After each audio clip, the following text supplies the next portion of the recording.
Olá, seja bem-vindo, seja bem-vinda para mais uma aula. Estamos aqui nos estudos do Santa Mônica Rede de Ensino e a gente está falando sobre o quê? Sobre a nossa trilha do segundo ano de Ciências Humanas, falando sobre para além dos clássicos, o medievos e pretensos e modernos. Estamos indo para nosso segundo tema.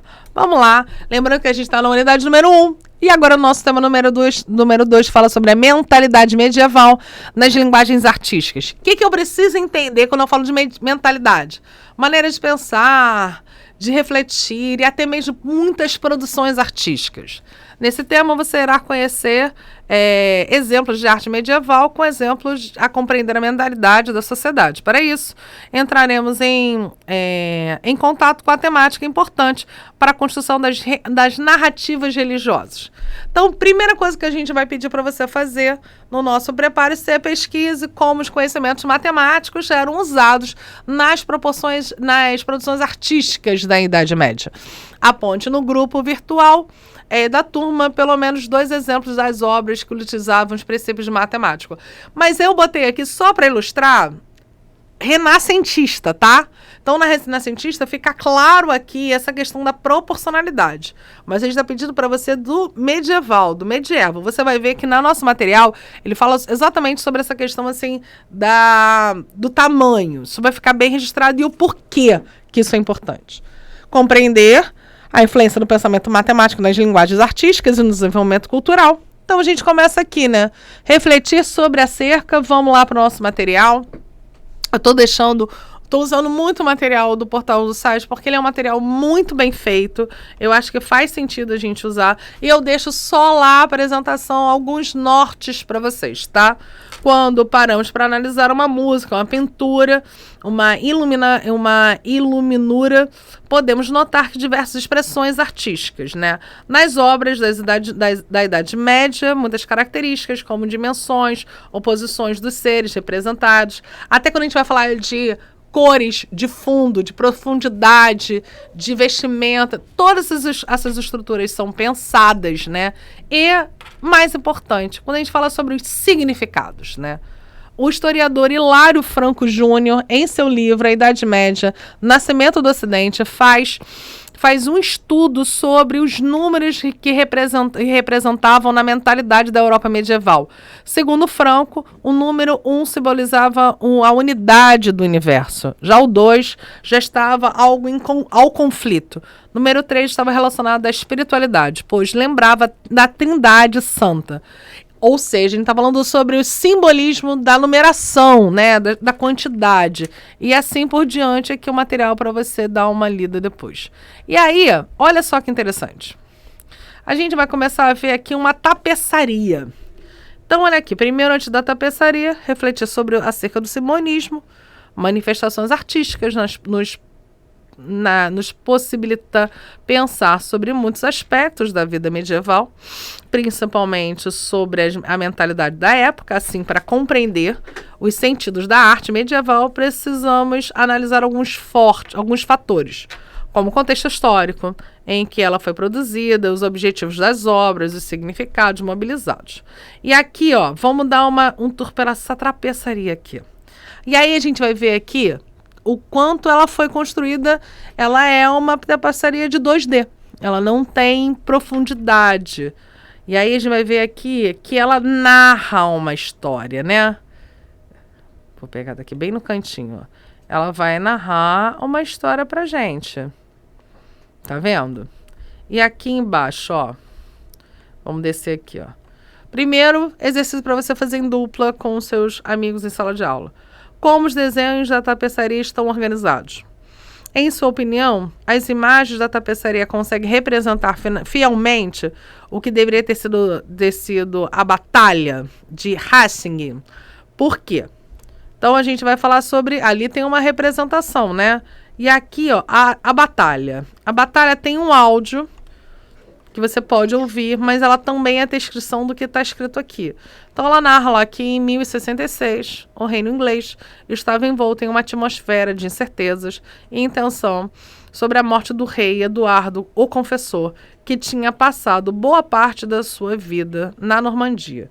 Aí a gente está falando aqui, Havia dois principais interessados em ocupar o trono inglês. O duque normando, conhecido como Guilherme, o Conquistador, e o nobre saxão intitulado Haroldo II, que passou a ser o novo rei da Inglaterra. Ou seja, já sabemos quem ganhou a disputa. Os normandos habitavam o Ducado da Normandia, no norte da França, ao longo do século XI. E realizavam grandes conquistas, realizaram grandes conquistas, tendo chegado... Desculpa, apertei demais aqui. Priscila do céu! Foi mal, gente. Os dedos rápidos aqui foram mais rápidos do que eu queria. Aqui, ó, chegando na península da Itálica e Sicília, segundo as alegações da Normanda, antes da sua morte do rei Eduardo. E aí você continua, ele vai fazendo uma leitura exatamente sobre essa pintura, tá? E o que tem aqui em cima, né? 14 de outubro de 10.066, o exército de Guilherme e Haroldo se encontraram na península e as forças normandas eram compostas de cavaleiros treinados e arqueiros habilidosos. Aí você está vendo aqui. Muito bem. A estratégia utilizada por Duque Guilherme quebrou as linhas das saxões, ele vai falando sobre a estratégia que foi estabelecida. Mas agora a gente vai olhar detidamente sobre a tapeçaria, porque ela é uma fonte histórica. Enquanto fonte histórica, ela narra eventos. Então a gente começa aqui, né, o sentido da arte medieval. Outra característica dessa obra é a perspectiva ótica, da impressão de que os personagens estão uns sobre os outros. Eles estão muito perto uns dos outros, ainda. Como se estivessem amontoados, os combates mortos, os feridos aparecem estranhamente deitados, alguns quase contorcidos, o que também vale para os cavalos abatidos. Outra coisa que é interessante que a gente vai observar, olha aqui. É importante considerar que a arte medieval se refere ao contexto da mentalidade diferentes de nossos. Ao contrário da tradição artística da Idade Média, a arte predominam atualmente no Ocidente como característica de valorização das representações mais naturalistas. É possível um exemplo da fotografia para captar carga dramática. É a batalha representada de maneira vívida e intensa, os corpos caídos e os cavalos retorcidos remetem à violência. A gente está falando do simbólico, né? Já na margem do inferior da tapeçaria, há diversos cadáveres, parte de corpos e arqueiros. Porque a gente está contando uma história. E essa história ela tem que ter a sua dramaticidade e a narrativa. A narrativa, as cenas da tapeçaria tratam especificamente da vitória dos normandos. Apesar de toda a violência do embate praticadas por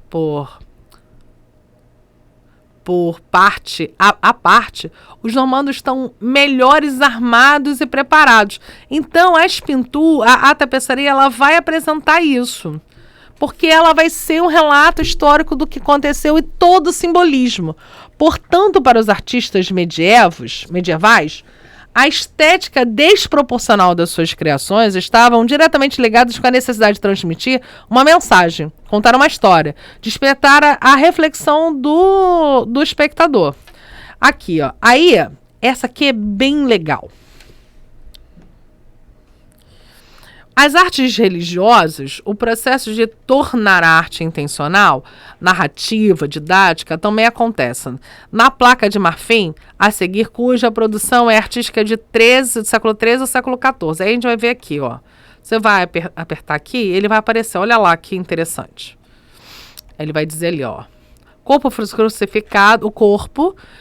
crucificado de Cristo é uma cena sagrada e passa por todo objetivo, pois a sua imagem é a que mais importa, portanto, ela é maior do que a cruz e do que os demais.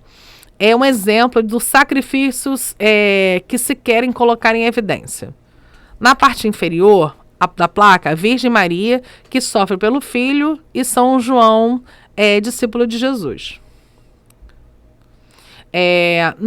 Os soldados romanos martirizam Cristo com uma lança e o outro com uma esponja banha de vinagre. E ainda, os dois anjos na parte superior da obra podem ter diferentes significados, depender da tradição cristã. podem representar a presença divina na cena da crucificação, a ideia de que a salvação vem do céu. Ou seja, por isso ela está em cima. Até a construção da obra, como em cima, embaixo, mais humano, em cima, mais celestial. Tudo isso está no nível do simbolismo, por isso que a arte é tão importante para a gente fazer a leitura do processo histórico. Esses artistas medievais pretendiam criar uma semelhança convincente com a natureza e realizar belas coisas que queriam comunicar aos seus irmãos de fé, o conteúdo da imagem da história sagrada. Aí nós vamos ver aqui, então a gente está vendo aqui uma pintura, né? A arte tinha um papel fundamental das igrejas medievais. A leitura dos textos sagrados era um privilégio quase exclusivo, que a maioria da população não sabia ler. Então, por isso, as pinturas elas vão ser um grande destaque, porque elas sensibilizam, né? Por isso, pinturas, esculturas, vitrais exerciam uma função instrutiva e pedagógica. As imagens eram de uma via pela qual a fé podia ser sentida e manifestada. Não se tratavam de adorar imagens, o que era tido como uma atitude pagã, mas de fazer as imagens como um meio de vivência da religião. Porque a gente está falando de um período histórico que a maioria da população não sabia nem ler, nem escrever. Então não ia ter acesso aos livros e a liturgia. Portanto, a arte é um veículo de comunicação. As pessoas que não sabiam ler, ao observar as obras de arte com os símbolos sagrados e sua simbologia, que é o importante, conseguiam se aproximar dos fundamentos contidos nas escrituras. Com isso, podemos perceber que a arte medieval é mais do que a presença da vida. Era parte da própria vida, porque ela narrava histórias e faziam essa conexão entre aqueles que não tinham acesso, né, e aqueles que faziam a produção da arte. Então, as técnicas dão sentido à arte, como os símbolos, as técnicas, e por isso que vai começar a surgir a matemática, a geometria, a trigonometria, que vão ajudar na construção das próprias pinturas, né? Vão nortear a maneira como se faz, se constrói. Aí a gente vai ter a questão da tradição e da transformação. Historiadores, né? Os historiadores da arte costumam identificar mudanças significativas da estética das obras medievais no século XIII. Então, a estética muda, portanto, a maneira de se fazer, né?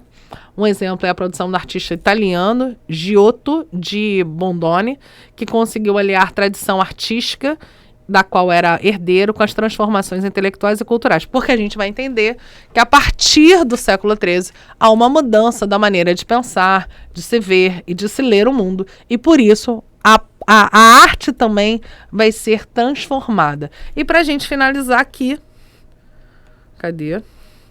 Giotto deu significado à arte medieval associar elementos da estética gótica, do cromatismo, né, medieval, e o aprofundamento das pesquisas sobre o corpo e a natureza.